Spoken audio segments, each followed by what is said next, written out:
Happy Thursday. It is Therapy Thursday. How are you tonight? I am Dr. Triffy. I'm a licensed psychologist in Atlanta, Georgia. I am also a licensed professional counselor in the state of Georgia, and I'm an advanced clinical hypnotherapist.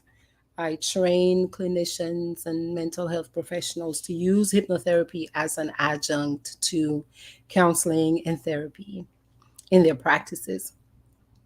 So every Thursday, about this time, I show up on this Transforming Trauma podcast to offer tips and strategies, thoughts, ideas to help us think better, feel better, and do better. I have been doing a lot of work of late on grief and surviving grief, recovering from grief. I chose to do that as a way to help myself move through a very painful grief recovery experience. And as I started doing that, I realized how much pain so many of us are in. I think when you think about it, you realize that in addition to regular life, where we lose people, we lose jobs, we lose homes, we lose things that are valuable to us, we are coming out of a pandemic. And so many of us have lost so many people. And recovering is not for the faint of heart. Recovering from grief is not for the faint of heart. I think that grieving, nobody has to teach you how to grieve. Nobody has to help you feel the pain you feel when you lose someone or something that's very valuable to you. But sometimes we need help recovering from grief. So tonight, I want to ask the question though, can you grieve too much? Can you grieve too much? And what might you want to be looking at to gauge yourself to see, okay, I think I'm kind of moving along on a sort of typical journey of recovering, or this might be taking a bit of a sidetrack for me. There are several ways and several experiences of grief that are not typical. And I want to talk about at least one of them tonight. I want to talk about at least one of them tonight. So I'm going to share my screen with you in just a second because I want to add a little piece of what I'm doing soon. So, as a trauma informed therapist, as a trauma recovery specialist, I have found that it is one of the tasks of recovery to find the gem, find the lesson in the pain, find a gift in the pain to help us as human beings move away from the absolute pit of the abyss. I call it the abyss, to help us start coming up towards recovery. And so one of the things I've chosen to do with my recovery process is to turn that into offering information, sharing my experience. So this year in May, first week of May, I am presenting at the Licensed Professional Counselor Association of Georgia's annual conference. And this year we're meeting in Savannah, Georgia. You all know Savannah is a really lovely town in Georgia. So I'm looking forward to that a lot. And I will be sharing some of my perspective as what we refer to as a wounded healer. So typically, you have a person like me, a therapist, who you're the one that's sitting in the chair and people come to you and they pour their hearts out to you. And now life has put you in the position where you have to be the one, you're in the client's position, really, you're in the client's role. So how do therapists help clients when they themselves are going through or are experiencing their own life situations. I'm going to be talking about that. And I'm also going to be sharing some of my top, I think they're innovative strategies to help people recover from grief. So, move with me here.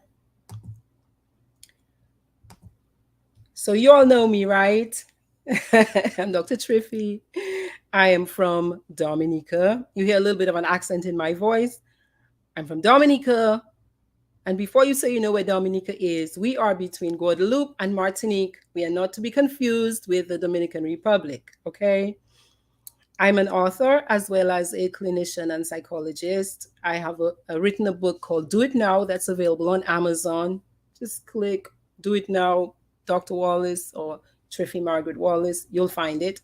I also show up to do the Transforming Trauma podcast on Thursday evenings. I created in the middle of the pandemic a Facebook group for women called Trauma Transformers Tribe. And the intention of that group was to come together to help us sort of move along in the early, uncertain, scary days of COVID. And the group has grown from 8 to about 200 and something women right now from all over the world.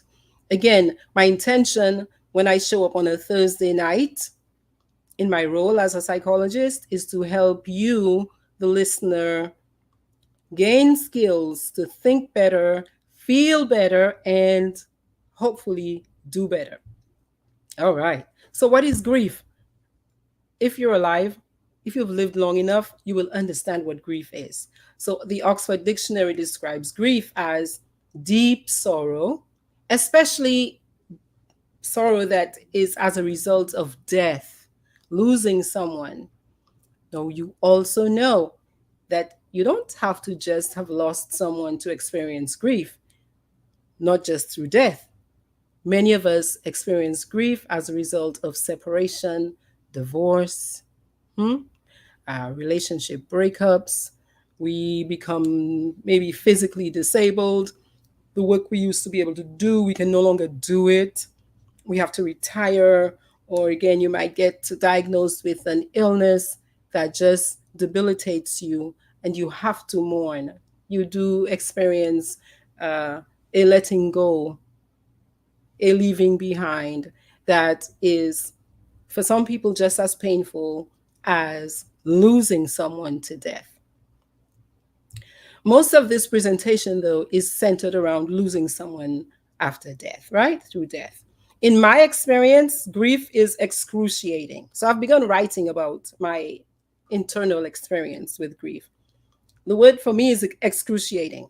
It's just a ball, just a tangled ball of emotions. And it's not just painful emotions. I found this picture right here online where somebody actually drew what was making sense to me as far as what I was experiencing last year. Just I'm from Dominica, like I said, and I often use Dominica words. In Dominica, we, in addition to Creole, to English language, we speak a Creole, which is French based, but made up of African words. There's some Spanish words, and I think maybe some additional European root languages in there as well.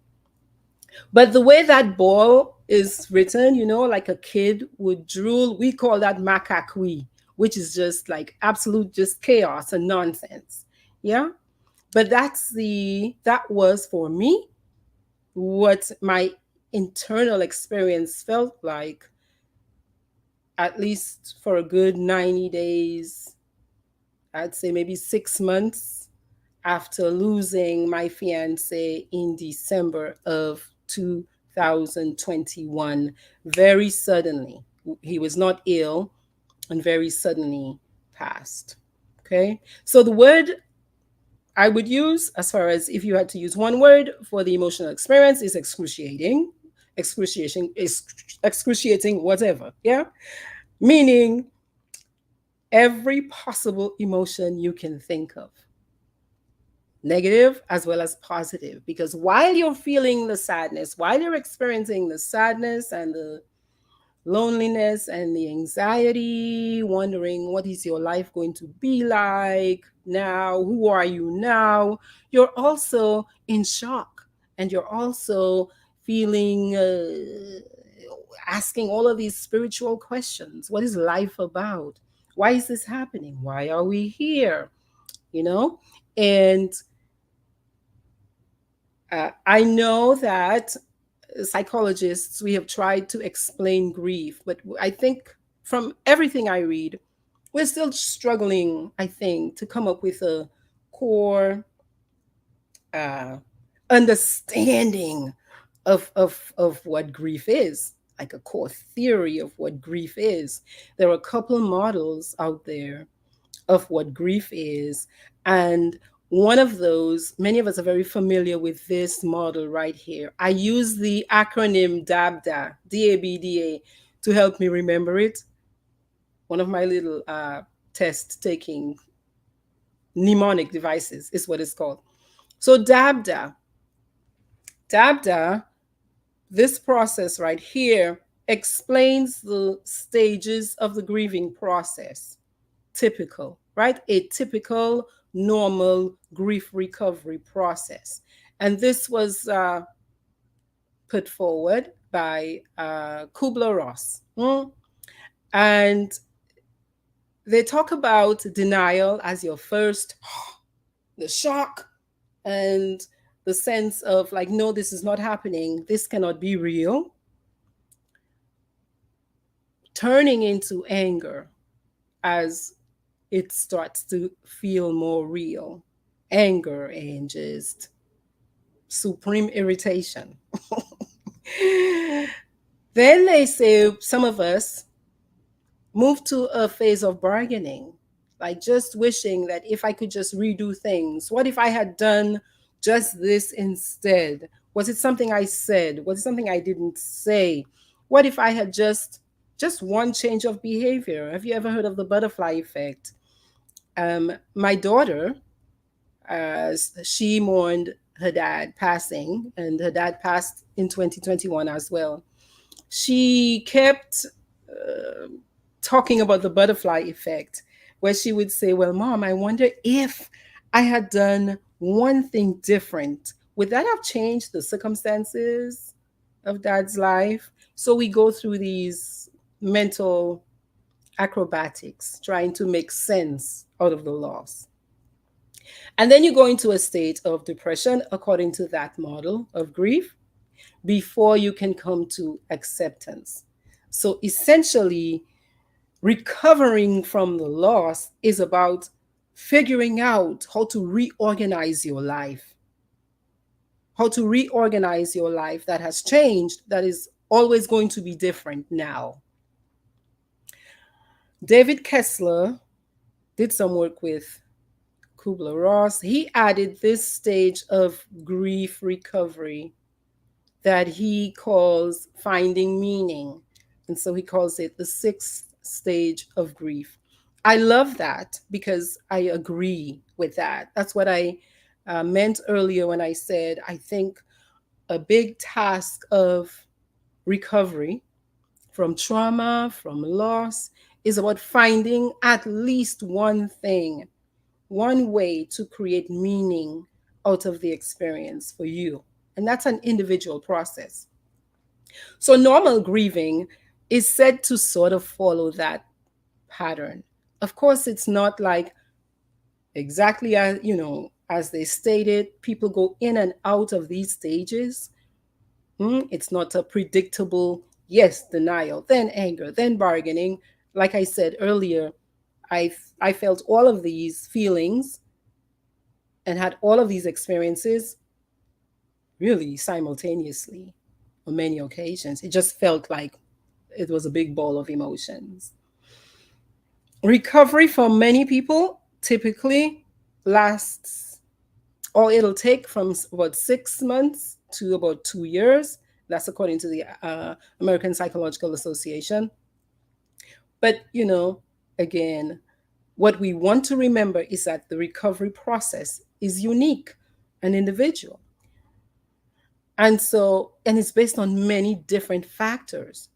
So that's what I meant also when I said that psychologists are still really trying to come up with a theory of understanding grief that say you can generalize, because up to this point, I mean, who can generalize the grieving experience, right?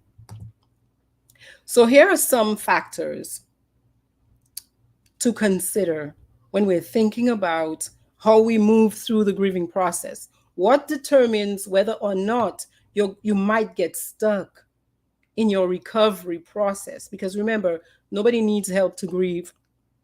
We need help to recover.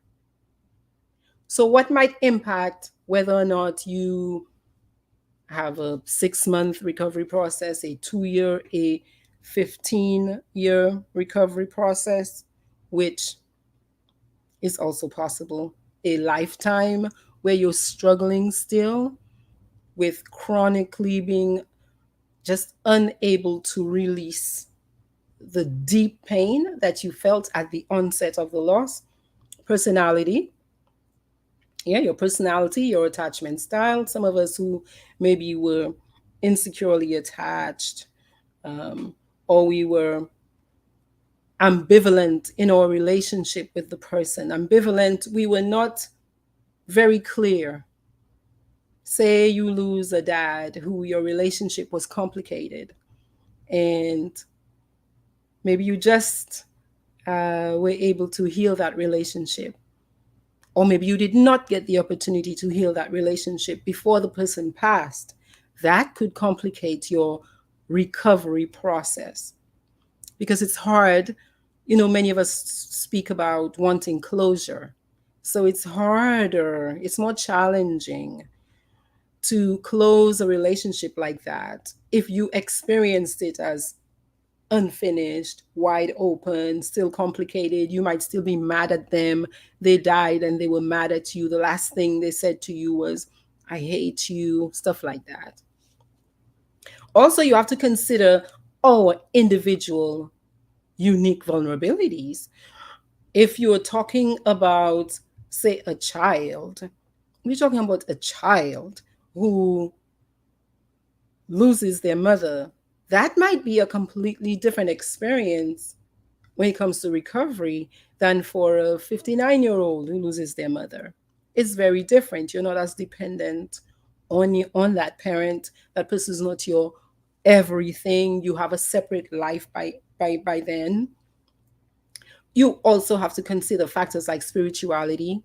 Some of us are more connected spiritually, and we might have more support systems grounded in our spirituality. So that might be a big support to help us move through grieving and recovering.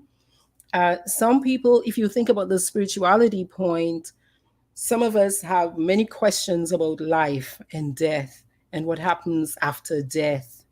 So some of us can struggle a lot with that. Culture also has some impact on recovery. I think a big one in here is supports and resources, because I have found supports and resources to be super important for me. Super important for me as far as helping me move through the grief recovery process. Also, the nature of the relationship. What kind of relationship, did you have with the person that you lost? And then the type of loss. Was it a sudden loss that you were not preparing for? That's going to lean into traumatic grief and potentially complicate the grieving process if you're not able to access supports, versus an anticipated experience of grief, which is anticipatory grief. Say you might have had 6 months, 2 years to get used to the idea that your loved one is declining, declining, declining, and that they are making their way out. So these are the four questions I want you to grapple with if you're on a grief recovery journey to see if you might be stuck. Yeah, there's a model in addition to the DABDA formula acronym I just gave you. There's another model of recovery. The acronym is TEAR, like, Deshiwe, tear, Tear. The T stands for the ability to accept the reality of the loss. So, I've lost someone. One of my tasks of recovery, one of my jobs, one of my responsibilities in my healing journey, one of them is going to be to find ways to accept the reality of the loss. Some of us struggle with that a lot. So I want to ask you to assess yourself, do a bit of an internal check and see where are you on that. Say on a scale of 0 to 10, with 0 meaning yes, I think I'm okay, but 10, I'm still struggling out of this world. Where are you on that? Where are you? Are you able to accept the reality of the loss? E, have you been able to experience, to feel the pain of the loss?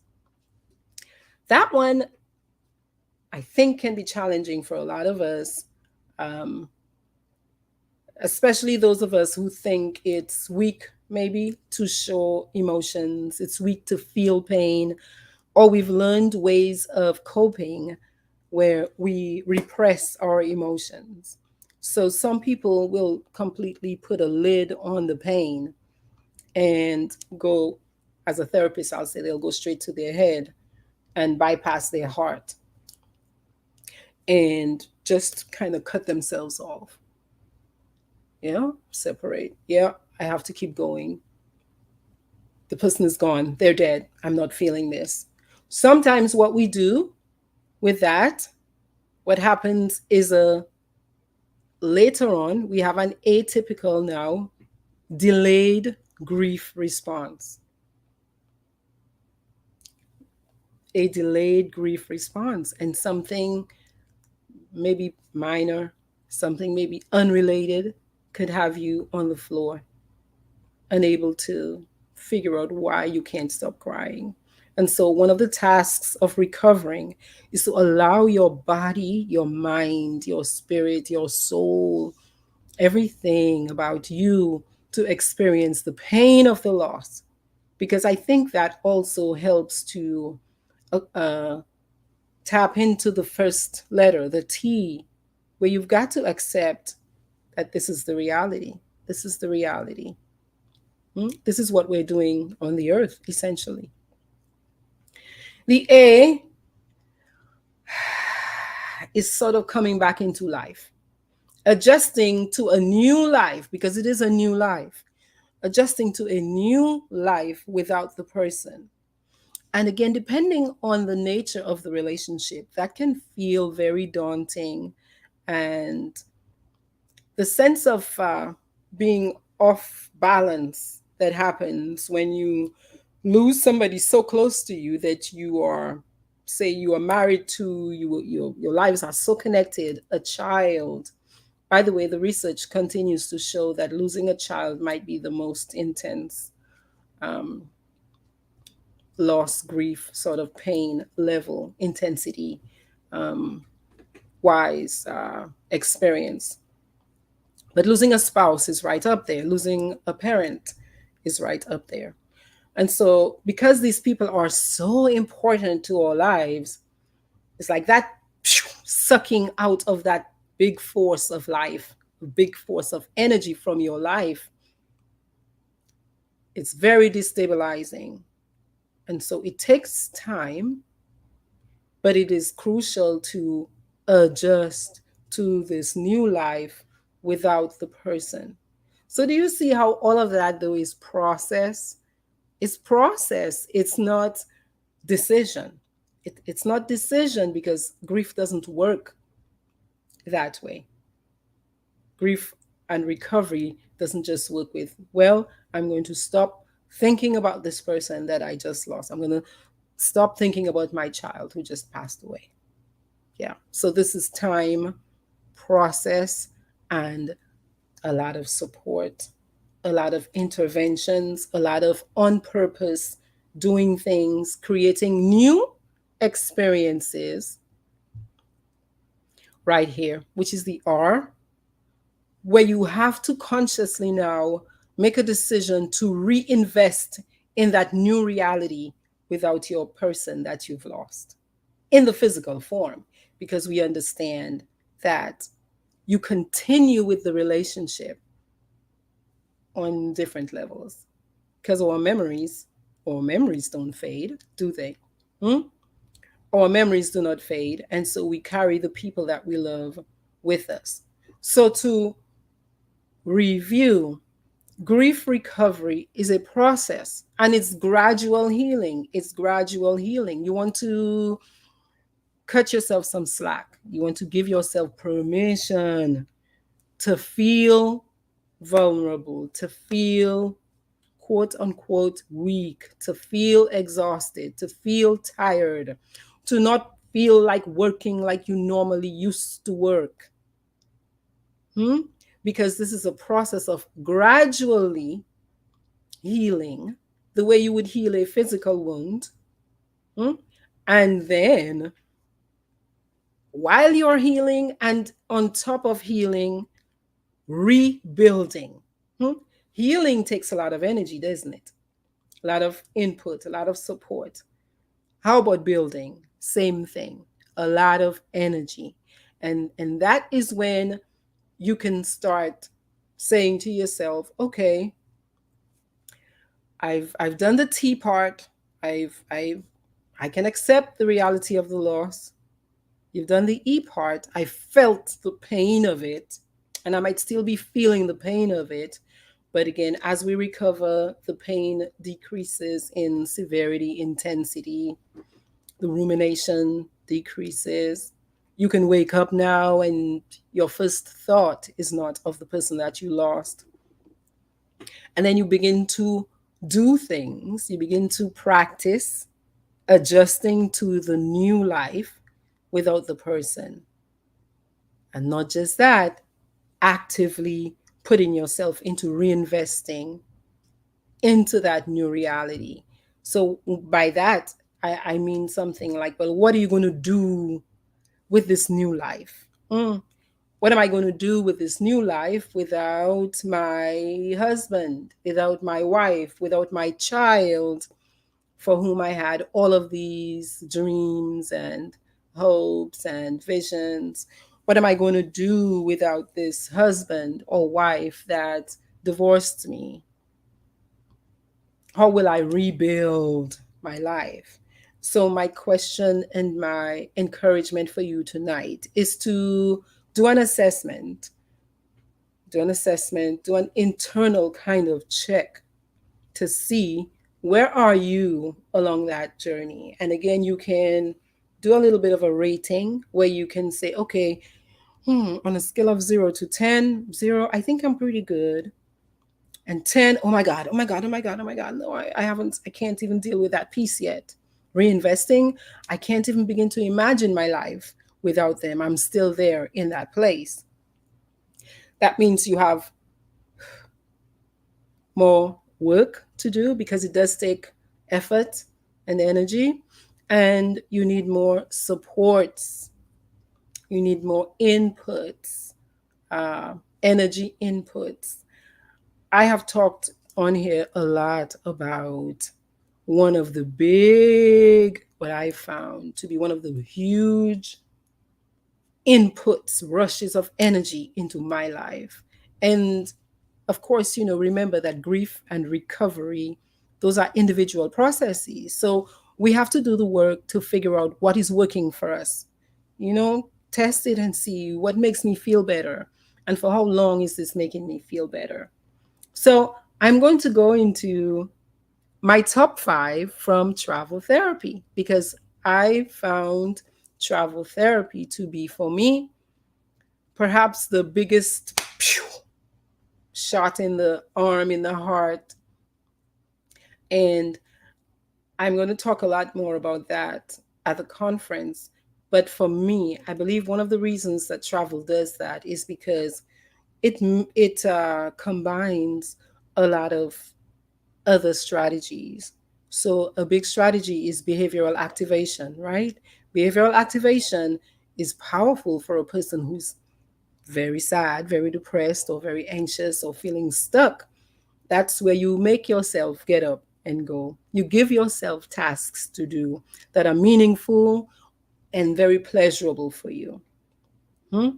Because your physical body, in response to grief, does not like moving, does not like moving for many people. Let me say that. In my experience, yeah, some people can do the opposite where they become a little frenetic in their energy, where they're just moving, moving, moving, moving, moving, moving, moving, but not in a focused, kind of concentrated kind of way.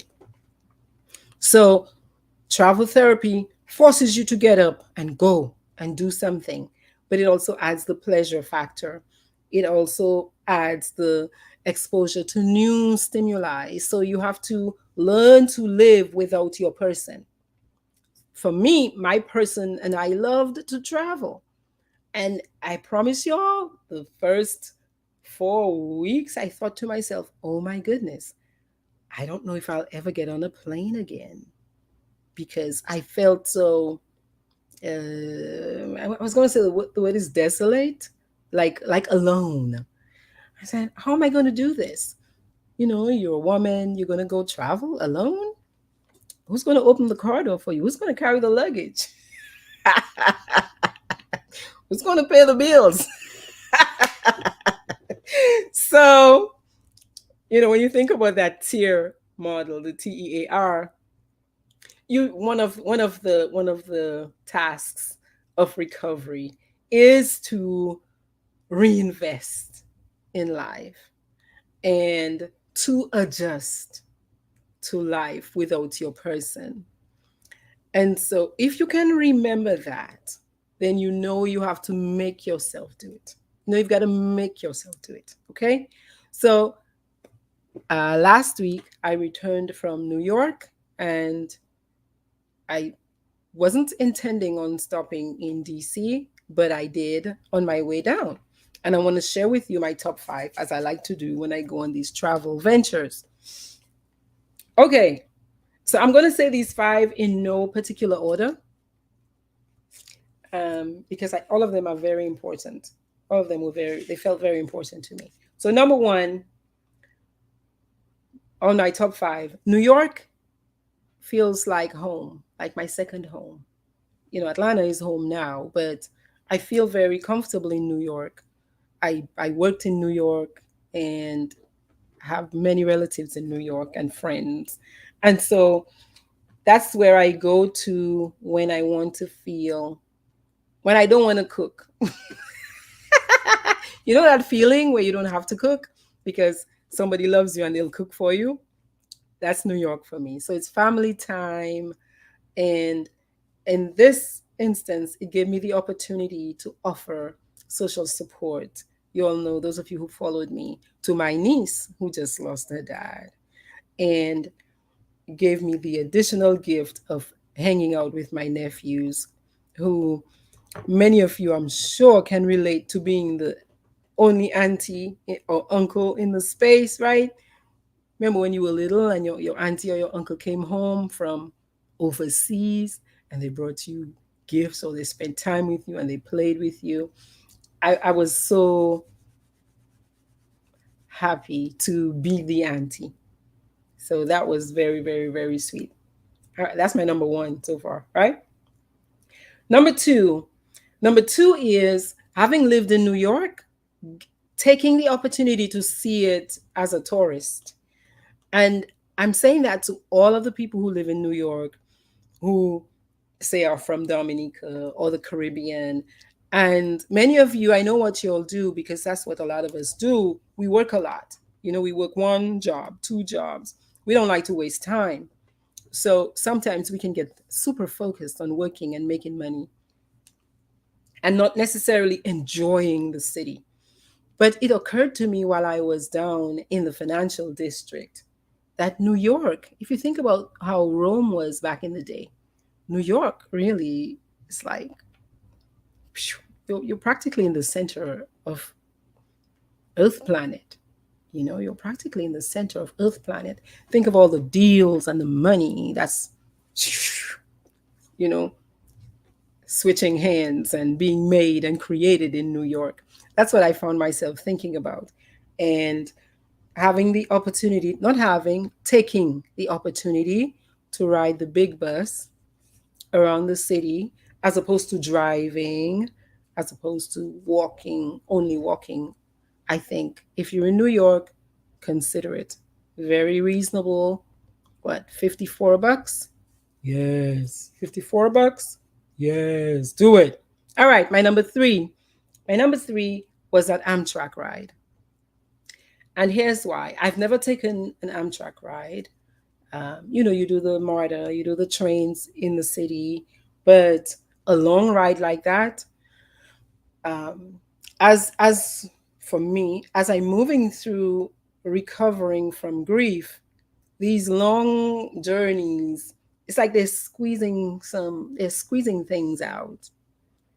It was a very interesting experience being and happy, alone and happy and comfortable and curious and at ease, at peace.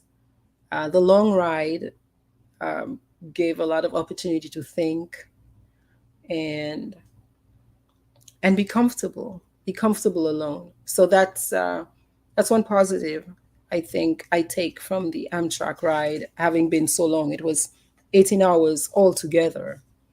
Um, so I think you should consider it if you haven't done a long train ride in the US. If you're doing it, I would say get a little roommate. I have a little joke about the roommates and the room situation. I thought I'd paid for a room. So I paid for a room. So I go in and I get into the room, and the room looks great. Huge, two beds, and I'm feeling great, you know. And then the conductor came, or one of the attendants came and said, I think you're in a roomette. I said, a roomette? What's the difference? He said, well, it's a little smaller. I was happy to go to my roommate, which was very comfortable. The food was great as well. Of course, it's prepared food, but it was very tasty to me. It was good. Good enough. All right, no, y'all, my four and my five are in DC. I've been to DC before, but twice, but on short visits, and they were for conferences. When you go to a conference, you're mostly inside of a hotel. You're doing stuff. You're going from meeting to meeting, and you don't have time to really explore the city.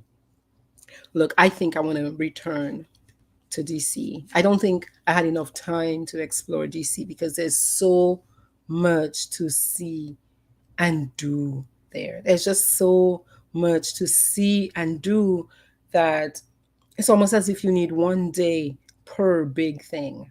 And there's so many big things. Like, you all saw me at the Capitol building, at the Mall on Washington. Um, I got to visit the Jefferson Memorial. Cherry blossoms. If you're, I was very happy to pay the price with an allergic reaction after inhaling pounds of pollen. But it was just so beautiful. And the weather was perfect when I went. Also, to getting a sense of, I guess, like power again. Like I talked about the financial district in New York and that feeling that I felt there, like you're in the center of the universe. So, that's where all the people who love making rules for us about how to live, that's where they congregate. So, there's a bit of that there. There was a bit of that there for me. And I really enjoyed that. Perhaps my most impactful, my number five, was visiting the African American Museum of History and Culture. And when you go, I say when you go, bring tissues. Yeah, when you go, bring tissues. It is hard to walk through that space, especially as a Black person, and not feel a lot of heavy emotions. But you want to do it. You want to do that. And you want to go to the Martin Luther King um, monument as well. So those were my top 5 for my travel therapy: New York and DC. New York was family, family, family. DC was just, I felt like an explorer. I felt like a Peace Corps volunteer. You know, the Peace Corps volunteers who would come down to the Caribbean and, they have their little backpack on their backs and they're in the cabrits, they're up in the rivers, they're in I felt like an adventurer, I guess. So, yes, let's see who's here with me tonight. Thank you all for joining. I will review again the tasks of grief recovery so that you know if you might get stuck. Because the thing is, you can get stuck. There are some very atypical ways of recovering from grief that can be just debilitating. Okay? So I'll review that before we end tonight. So Wednesday's here, Janice is here. How are you? Havis, good night. Next week, Thursday, y'all, at this time, Havis Havis Badwill, is joining me to talk about money and success. Money and success. Good night, cuz. How are you? Hi, Roslyn. Good night. Facebook user says grief is the heaviest weight you will ever bear and or wear. And I agree. I have had several very intense grieving opportunities in this lifetime. And I don't have anything else to compare the intensity of the pain to. Yeah. Not labor, not, yeah, not a toothache, not, yeah. And it's relentless. So it, again, because the trajectory of healing is gradual and slow, and it's ever present all day, every day, for a long time before it starts to ease up. Yes, it can feel brutal. Mm-hmm. Still, though, we have to do the best we can to, again, we don't need help grieving, but we need help recovering, to ask for support, to access therapy, to access medication support. Please don't shy away from medication support, to sleep better, to eat better, to start walking, exercising, being out in the sunlight,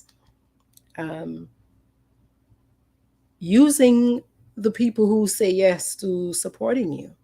Yeah, saying yes.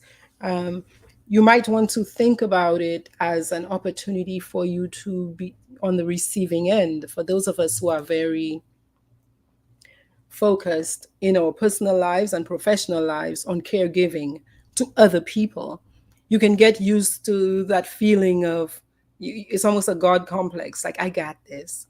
I can do it. I know what to do. Yes, you know what to do, but because of the severity of the grief experience or the intensity of it, you might not have the emotional resources to do those things.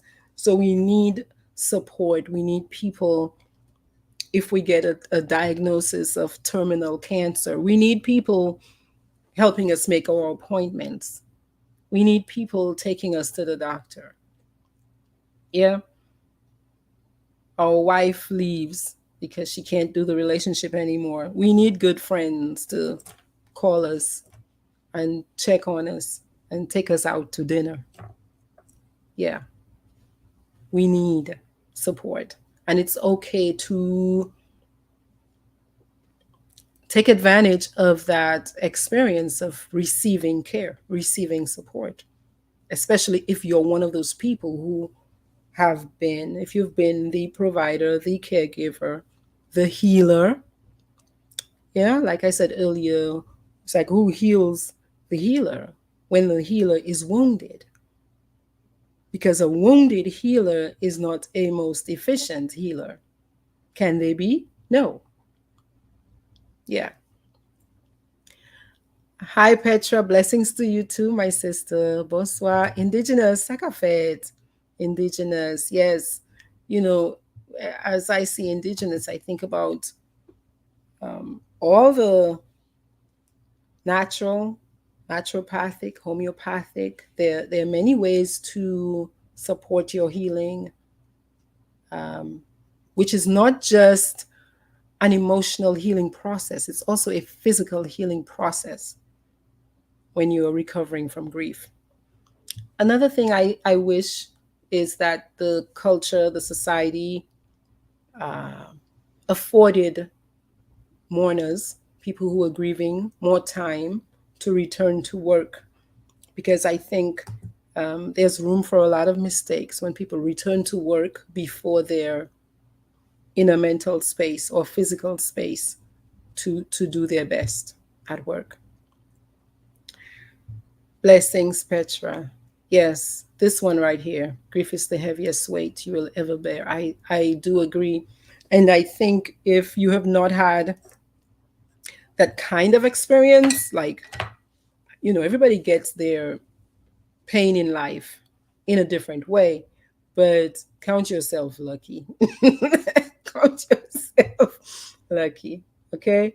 So, yes, so just to review that model of grief recovery that I want you to pay attention to in your own personal experience of grief and recovering from loss is the tier model, which says your job, what you're trying, what you're going for, what you're evaluating in yourself, what you're asking your kids who are themselves perhaps moving through grief. One, you're looking to see, am I able to accept the reality of this loss? Huh? Number one. Number two, have I, did I allow myself to experience the pain of the loss?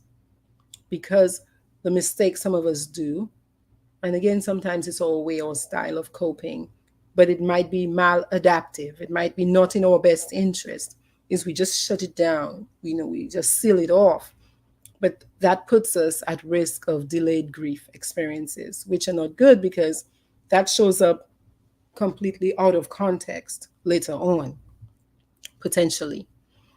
And then a task is to adjust to a new life without the person.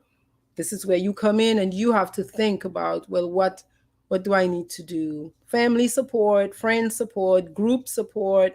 If you don't have family and relatives, I would say, look, on Facebook, there are tons of support groups that you just have to click to join.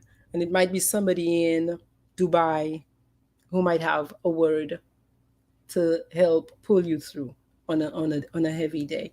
And then finally, to reinvest in the new reality without your person physically, but with your person spiritually, so to speak, emotionally, because the relationships do continue, even if your loved one has passed on. So thank you all very much. We will end tonight on Simone's comment. Simone says, interesting conversation as always, Dr. Triffy. So I want to wish you all happy Holy Week. Tomorrow is Good Friday for those people who observe that. If you're fasting, take care of yourself. Happy Easter. And I will see you next Thursday, same time, with Mr. Terrence Hivis Badui from Badui Financial Services. We're talking about money, money, money. Yeah. All right, y'all. Have a lovely evening. Bye.